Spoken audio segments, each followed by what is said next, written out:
وەرزی پورەدان و کۆکردنەوەی شیلەی گوڵە. هەنگاوانەکان لەم کاتەدا شاهەنگەکان ئازاد دەکەن بۆ جوودبوون لەگەڵ مێینەکان و زۆربوونیش دەخەنە ژێر کۆنتڕۆڵی خۆیانەوە.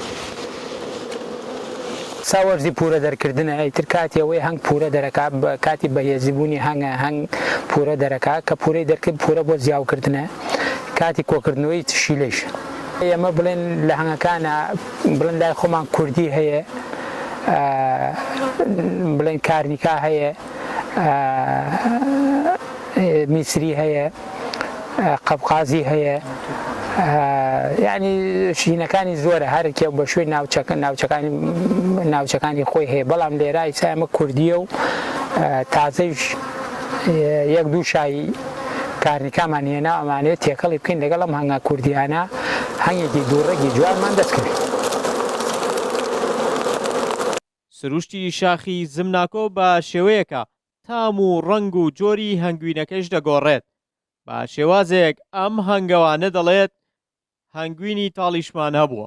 ئێمە لێرە هەنگوینی ئەم شاخەی زمناکۆ من خۆم لێرە هەنگوینی تاڵم بووە، هەنگوینم بۆ مەیلە چەور بووە، یعنی سێ چوارنەوە هەنگوینی لێرە هەیە، ینی هەنگوینی تاڵی هەیە، هەنگوینی قەڵەمتۆزی هەیە، هەنگوینی